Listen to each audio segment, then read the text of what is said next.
आपण कधी या गोष्टीचा विचार केलाय का की जेव्हा आपण रोजच्या बोलण्यात सूर्यास्त असा शब्द उच्चारतो हां. तेव्हा आपण नकळतपणे मूळ शब्दांमधलं एक अक्षर पूर्णपणे गाळून टाकत असतो. हो, अगदी बरोबर. म्हणजे फक्त आपल्या बोलण्यातलं एक मायक्रोसेकंद आणि थोडीशी ऊर्जा वाचवण्यासाठी आपला मेंदू अत्यंत हुशारीने हे अक्षर गायब करतो.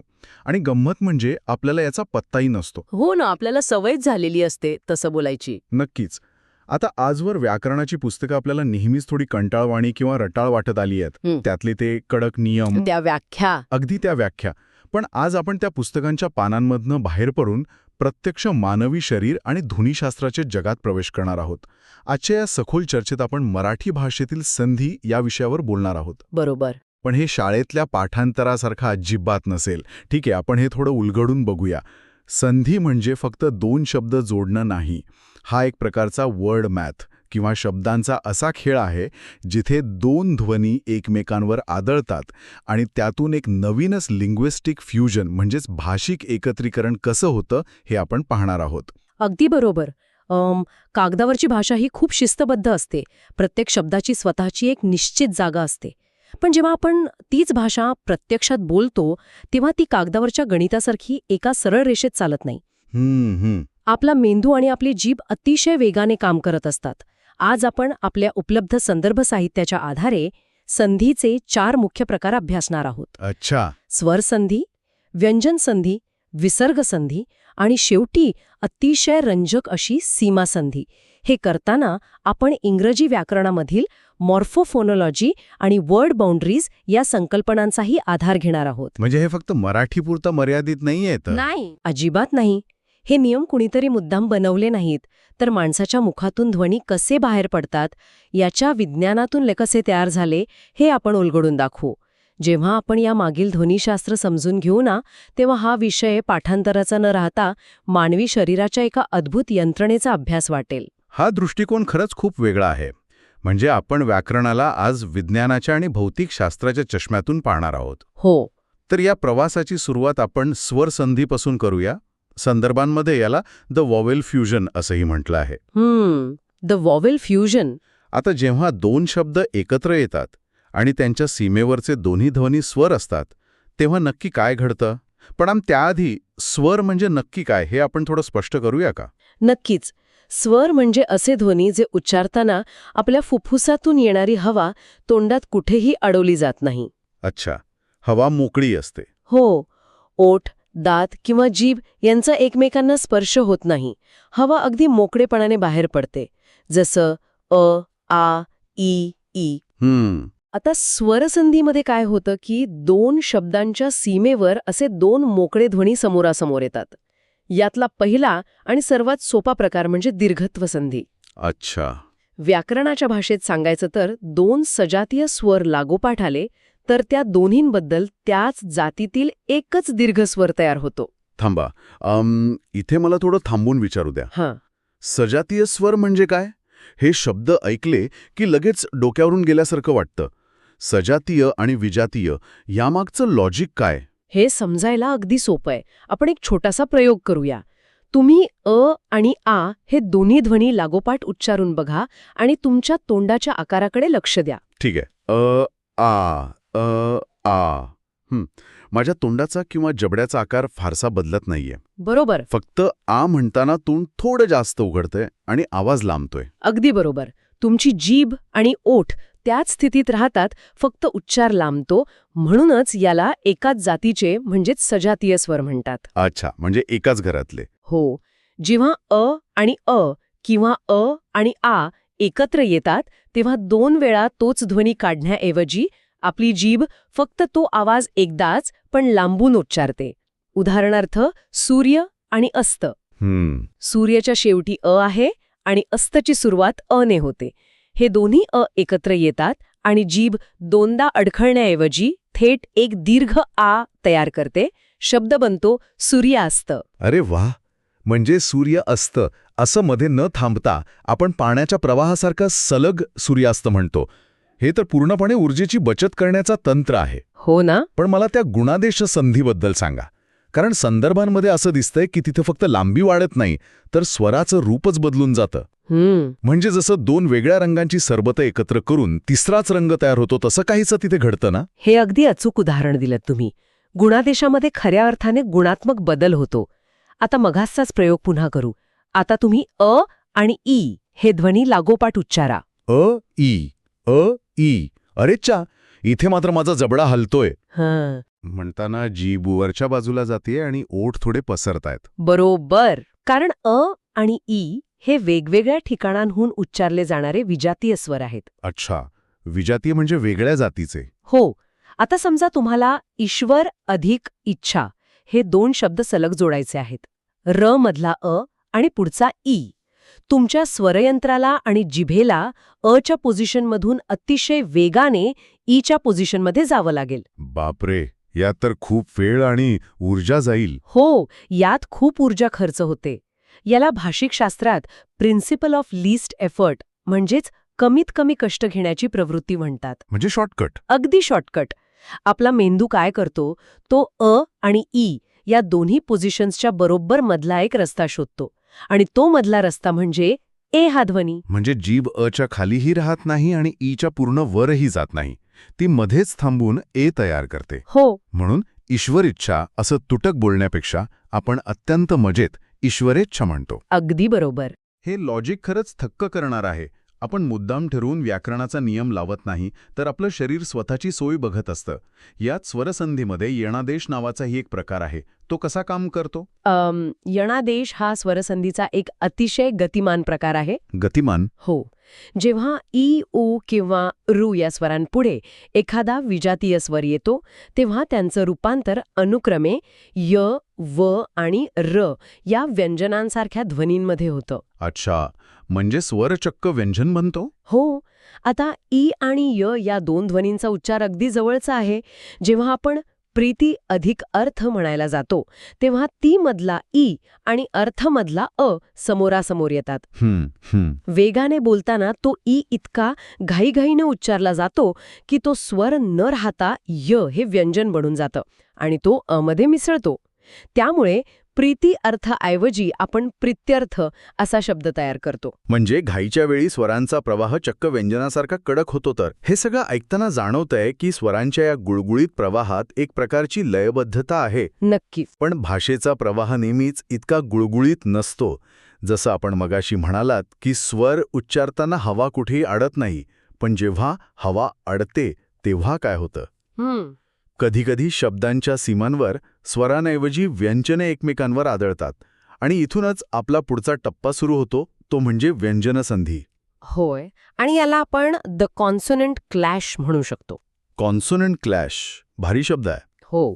व्यंजन म्हणजे असे ध्वनी जे उच्चारताना जिभेचा, ओठांचा किंवा दातांचा एकमेकांना स्पर्श होतो आणि हवेचा प्रवाह क्षणभर अडवला जातो.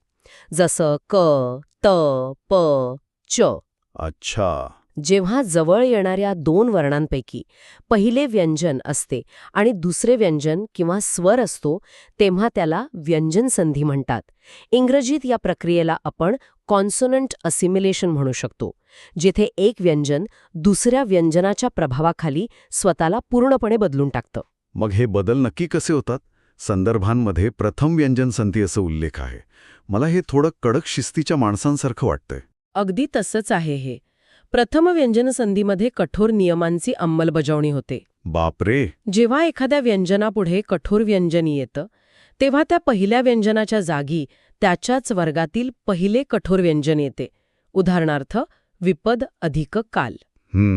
इथे विपदच्या शेवटी द हे मृदू व्यंजन आहे, पण त्याच्यापुढे कालमधला क हे अतिशय कठोर व्यंजन आले आहे. अच्छा. त्यामुळे द च्या जागी त्याच रांगेतलं त हे कठोर व्यंजन येतं आणि शब्द बनतो विपत काल. म्हणजे जशी संगत तसा माणूस. अगदी तसंच. क्ल या कठोर व्यंजनाचा प्रभाव इतका पडतो की आधीचं बिचारं मृदू व्यंजनही स्वतःला कठोर बनवून घेतं. पण मला इथे एका गोष्टीचं कुतूहल आहे. संदर्भात दिलेलं पुढचं उदाहरण तृतीय व्यंजन संधीचं आहे. वाक अधिक विहार बरोबर वाग्विहार. आता इथे क चा चक्क ग का होतो? अच्छा. वाक आणि विहार हे एकत्र येऊन अचानक वाग्विहार कसं बनतं? हा ग कुठून टपकला मध्येच? मला वाटतं इथे काहीतरी स्वरयंत्राची जादू असली पाहिजे. तुमचा अंदाज अगदी 100% बरोबर आहे. अरे वा. हा प्रश्न खूप महत्वाचा आहे आणि याचं उत्तर इंग्रजीतील व्हॉइस्ड आणि व्हॉइसलेस कॉन्सोनन्ट्सच्या संकल्पनेत दडलेलं आहे. मराठीत आपण याला नादयुक्त म्हणजे मृदू आणि नादरहित म्हणजे कठोर म्हणतो. नादयुक्त आणि नादरहित. हो. आता तुम्ही स्वतःच्या गळ्यावर म्हणजे जिथे स्वरयंत्र असतं तिथे बोटं ठेवा. ठीक आहे, ठेवली. आता क असं उच्चार करा. क क. गळ्यात काही कंपन जाणवताय का? नाही, गळा अगदी शांत आहे, फक्त तोंडातून हवा बाहेर पडल्यासारखं वाटतंय. बरोबर. कारण क हा ध्वनी नादरहित म्हणजेच कठोर आहे. तो उच्चारताना स्वरयंत्रात कंपन होत नाही. आता गळ्यावर बोटं तशीच ठेवा आणि ग असा उच्चार करा किंवा व उच्चारा. ग व. ओहो, इथे मात्र गळामध्ये स्पष्ट व्हायब्रेशन्स म्हणजे कंपनं जाणवतात. अगदी बरोबर. कारण हे दोन्ही नादयुक्त म्हणजेच मृदू ध्वनी आहेत. आता वाकमधला कठोर क आणि विहारमधला मृदू व शेजारी येतात तेव्हा काय होतं याचा विचार करा. तुमच्या स्वरयंत्राला एकदम शांत अवस्थेवरून अचानक अतिशय वेगाने कंपनाच्या अवस्थेत जावं लागतं. अरे बापरे. म्हणजे हे एखाद्या मॅन्युअल गाडीचा गिअर अचानक पहिल्यावरून थेट चौथ्या गिअरवर टाकण्यासारखं आहे. अगदी तसंच. अचानक गिअर बदलल्यास गाडीला झटका बसतो, तसाच झटका आपल्या स्वरयंत्राला बसतो. म्हणून आपली जीभ आणि स्वरयंत्र एक अतिशय स्मार्ट तडजोड करतात. ते क च्या ऐवजी त्याच्याच रांगेतील ग हा ध्वनी निवडतात. अच्छा, कारण तो मृदू आहे. बरोबर. कारण ग हा मृदू आहे आणि त्याचं उच्चारस्थान क सारखंच आहे. ग निवडल्यामुळे स्वरयंत्राला अगोदरच कंपन करायला वेळ मिळतो आणि ग कडून व कडे जाणं अतिशय सोपं होतं. हे ध्वनीशास्त्राचे एक अत्यंत उत्तम उदाहरण आहे. वा, हे मला कधीच माहीत नव्हतं. म्हणजे वाग्विहार म्हणताना आपण नकळतपणे आपल्या गळ्याला बसणारा झटका टाळत असतो. हे खरंच एका हुशार इंजिनियरसारखं काम आहे. हो ना. आणि याच व्यंजन संधीमध्ये अनुनासिक संधीसुद्धा आहे ना. जसं जगत अधिक नाथ बरोबर जगन्नाथ. इथे तर तचं थेट न मध्ये रूपांतर होतंय. हो, कारण पुढे येणारा न हा अनुनासिक आहे. म्हणजे नाकातून बोलला जाणारा. अगदी बरोबर. तो नाकातून उच्चारला जातो.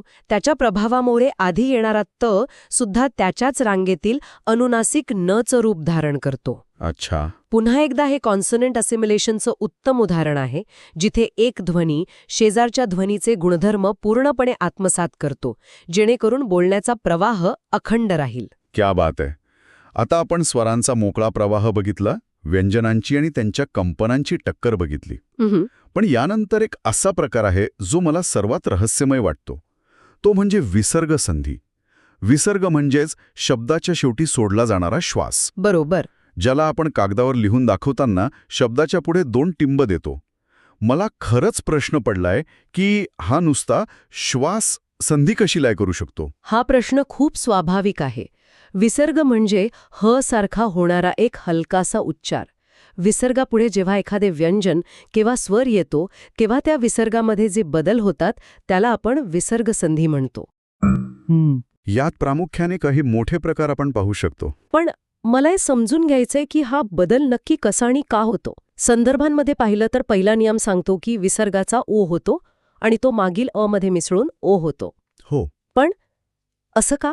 नुसत्या श्वासाचा ओ कसा काय बोलू शकतो? तिथेच ते सगळी जादू आहे. आपण मगाशी केलेल्या ध्वनीशास्त्राच्या प्रयोगांसारखाच विचार करूया. मनः अधिक रथ हे उदाहरण घेऊ. ठीक आहे. मनः आणि रथ. मनच्या शेवटी अ आहे आणि पुढे विसर्ग आहे. म्हणजे तुम्ही मन म्हणून शेवटी एक श्वास बाहेर सोडता. आता या रिकाम्या श्वासानंतर लगेच तुम्हाला र मधला र उच्चारायचा आहे. र हा कसा ध्वनी आहे? तो उच्चारताना जीभ दुमडली जाते आणि त्यात कंपन असतं. हां, र. हो, जीभ वर टाळूला लागून थरथरते. बरोबर. आता तुम्ही एक मोकळा श्वास सोडताय आणि लगेच जिभेला कंपनाची तयारी करायला लावताय. हां. ह्या प्रक्रियेत जेव्हा तुमचा श्वास बाहेर पडत असतो आणि तुम्ही पुढच्या रच्या तयारीसाठी स्वरयंत्राला कामाला लावता तेव्हा तुमचे ओठ नैसर्गिकरित्या थोडे गोल होतात. अच्छा. तो बाहेर पडणारा श्वास त्या गोल ओठांमधून बाहेर येताना उ सारखा ऐकू येऊ लागतो. हां. आणि आपल्याला माहीतच आहे की अ आणि उ एकत्र आले की त्यांचा ओ होतो. हो, मगाशी बघितलं आपण. त्यामुळे मनः अधिक रथ म्हणताना ते ओठ गोल होण्याच्या प्रक्रियेतून नैसर्गिकरित्या मनोरथ बनतं. अरे छा, म्हणजे हे मी नियम म्हणून पाठ करत होतो की विसर्गाचा ऊ होतो, पण प्रत्यक्षात माझं शरीर मनः नंतर रथ म्हणण्यासाठी जी शारीरिक जुळवाजुळव करतं, त्यातून ओठ गोल होतात आणि तो ओ जन्माला येतो. हे किती अफाट आहे. अगदी तसंच विसर्ग रकार संधीमध्ये होतं. हां. जर विसर्गाच्या मागे अ किंवा आ सोडून दुसरा स्वर असेल आणि पुढे मृदू वर्ण असेल तर विसर्गाचा र होतो. जसं निह अधिक अंतर. हां. इथे विसर्गाचा श्वास बाहेर पडताना तो पुढच्या अ मध्ये मिसळतो आणि मधला दुवा म्हणून तिथे र तयार होतो. शब्द बनतो निरंतर. निरंतर. आणि कधीकधी विसर्गाचा श किंवा स पण होतो ना, जसं निह अधिक छल बरोबर निश्चल. हो. जर विसर्गापुढे च किंवा छ आलं तर श होतो आणि जर विसर्गापुढे क, ट किंवा प सारखी कठोर व्यंजने आली तर त्याचा स होतो. उदाहरणार्थ नमः अधिक कार बरोबर नमस्कार. मला इथे एक वेगळीच अॅनालॉजी सुचतीये. काय?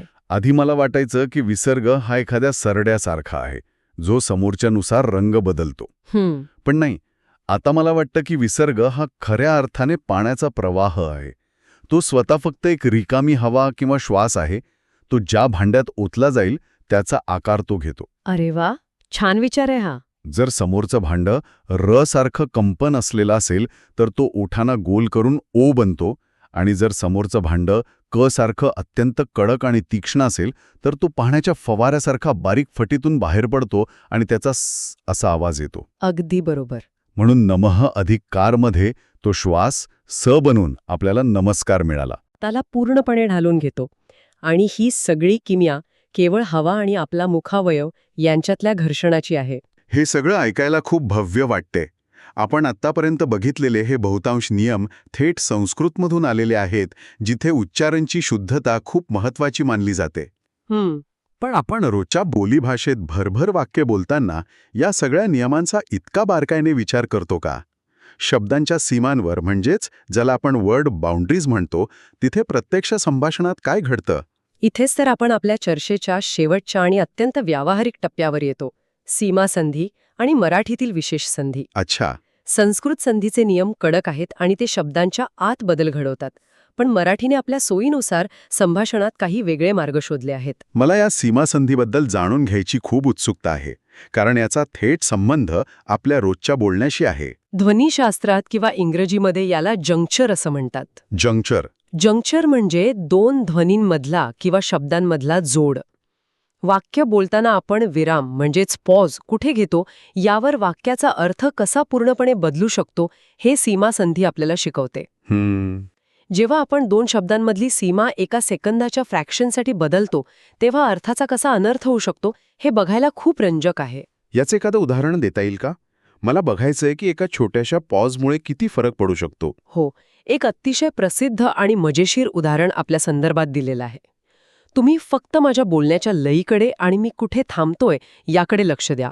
पहिलं वाक्य ऐका. कालवणात माशी मेली. कालवणात माशी मेली. ठीक आहे. कालवण म्हणजे भाजी किंवा रसा, त्यात माशी पडली आणि मेली. समजलं. बरोबर. आता मी ध्वनी तेच ठेवतोय, शब्द तेच आहेत, पण माझा विराम, माझा पॉज मी थोडा हलवतोय. आता दुसरं वाक्य ऐका. काल वनात माशी मेली. थांबा एक सेकंड. काल वनात. अरे बापरे, म्हणजे काल जंगलात माशी मेली? हो. हे खरंच थक्क करणारं आहे. कालवणात आणि कालवनात. ध्वनी 100% तेच आहेत, पण बोलताना घेतलेल्या एका मायक्रो सेकंडच्या पॉजमुळे भाजीत मेलेली माशी थेट जंगलात पोचली. हो ना. हे खरोखरच डोळे उघडणार आहे. अगदी. तुम्ही ध्वनींची संधी कुठे करता, त्यांना जोडता कुठे आणि तोडता कुठे, यावर पूर्ण अर्थ अवलंबून असतो. हेच सीमासंधीचे सामर्थ्य आहे. संवादातील विरामाचे महत्त्व किती प्रचंड असते हे यातून सिद्ध होतं. आपण फक्त शब्द बोलत नाही, तर आपण ते पॉजेस सुद्धा बोलत असतो. हे मला खूप आवडलं. आपण पॉजेस सुद्धा बोलत असतो आणि आपण मराठीत बोलताना शब्दांचे काही स्वर चक्क गाळून टाकतो ना. आपण नेहमीच व्याकरणाचे नियम पाळत नाही, त्याबद्दलही संदर्भात काही विशेष संधी दिल्या आहेत. होय, बोलीभाषेत मराठीची स्वतःची अशी काही खास वैशिष्ट्ये आहेत. याला व्याकरणात पूर्वरूप संधी आणि पररूप संधी म्हणतात. अच्छा, पूर्वरूप आणि पररूप. पूर्वरूप संधीमध्ये जेव्हा दोन स्वर एकत्र येतात, तेव्हा पहिला स्वर कायम राहतो आणि दुसरा लोप पावतो. उदाहरणार्थ, ईत. इथे नदीमधला ई राहिला, पण आतमधला आ गायब झाला. आणि पररूप संधी म्हणजे याच्या नेमकं उलटं असेल ना? म्हणजे पहिला स्वर गायब होणार? अगदी बरोबर. पररूप संधीमध्ये पहिला स्वर लोप पावतो आणि दुसरा तसाच राहतो. हात अधिक ऊन. इथे हात मधला अ निघून जातो आणि पुढचा ऊ शिल्लक राहतो, ज्यामुळे शब्द बनतो हातून. हातून. म्हणजे रोजच्या धावपळीच्या जीवनात आपली भाषाही शॉर्टकट मारतीये तर. जे गरजेचं नाही ते गाळून टाकायचं आणि झपझप पुढे जायचं. हे अगदी आजच्या फास्ट फॉरवर्ड जगासारखंच आहे. हो, हे भाषेच्या जिवंतपणाचे आणि प्रवाहीपणाचे लक्षण आहे. भाषा ही कधीच एका जागी थांबत नाही. ती वापरणाऱ्याच्या सोयीनुसार सतत आकार घेत असते. कमालीचा प्रवास होता हा. आपण नेहमी व्याकरणाला एक शिक्षा मानतो, पण आज आपण त्यामागील विज्ञान समजून घेतलं. आपण आजच्या या ज्ञानवर्धक प्रवासात काय काय बघितलं याचा एकदा आढावा घेऊया. नक्कीच. आपण सुरुवात केली स्वरसंधीपासून, जिथे मोकळे स्वर एकमेकांत गुळगुळीत मुसळतात आणि आपलं शरीर ऊर्जेची बचत करतं. बरोबर. मग आपण व्यंजनसंधी पाहिली, जिथे व्यंजनांची टक्कर होते आणि गळ्याला झटका बसू नये म्हणून स्वरयंत्र कठोरचा मृदू ध्वनी करतं, जसा कचा ग. अगदी. त्यानंतर आपण विसर्गसंधी पाहिली, जिथे शब्दाच्या शेवटी सोडला जाणारा श्वास पाण्याच्या प्रवाहासारखा पुढच्या ध्वनीनुसार कधी ओ बनतो तर कधी स बनतो. हो. आणि शेवटी आपण सीमासंधी पाहिली, जिथे एका छोट्याशा विरामामुळे भाजीतली माशी जंगलात पोचण्यापासून आपण वाचवली. हो, ते तर खूपच मजेशीर होतं. आणि जर आपण हे एका मोठ्या संदर्भात पाहिलं तर एक गोष्ट प्रकर्षाने जाणवते. आपण सगळेच नकळतपणे रोज हे लिंग्विस्टिक फ्युजन वापरत असतो. खरंय. मध्ये हे ध्वनींचं गणित सोडवत असतो. आपल्याला कळतही नाही की आपण केव्हा स्वरयंत्राचं कंपन सुरू केलं किंवा केव्हा ओठ गोल करून विसर्गाचा ओ केला. अगदी खरंय. हे आपल्या अचेतन मनाचे आणि मानवी शरीररचनेचे एक मोठं आश्चर्य आहे. नियम माणसांनी नंतर बनवले, पण हे ध्वनींचं विज्ञान आपल्या शरीरात आधीपासूनच कोळलेलं आहे. खरोखरच भाषा ही फक्त संवादाचे माध्यम नाही, तर ती एक जिवंत प्रक्रिया आहे, जी सतत आपल्या ओठांवर, जिभेवर आणि स्वरयंत्रात आकार घेत असते. पुढच्या वेळी जेव्हा आपण सकाळी उठून सूर्योदय हा शब्द वाचतो किंवा कुणाला नमस्कार करतो, तेव्हा ते फक्त दोन साधे जोडशब्द नसतात. बरोबर. त्यामागे हजारो वर्षांचा भाषिक प्रवास, स्वरयंत्राची अचूक हालचाल आणि निसर्गाचा तो कमीत कमी कष्ट घेण्याचा नियम कार्यरत असतो. कोण जाणे हे शब्दांचं गणित सोडवताना आपल्यालाही आपल्या रोजच्या संभाषणात असे अनेक लपलेले बदल आणि शॉर्टकट्स नव्याने सापडतील. नक्कीच सापडतील जर आपण लक्ष देऊन ऐकलं तर. विज्ञानासारखी वाटणारी भाषा आणि भाषेसारखं वाटणारं विज्ञान यांचा हा मेळ असाच शोधत राहूया.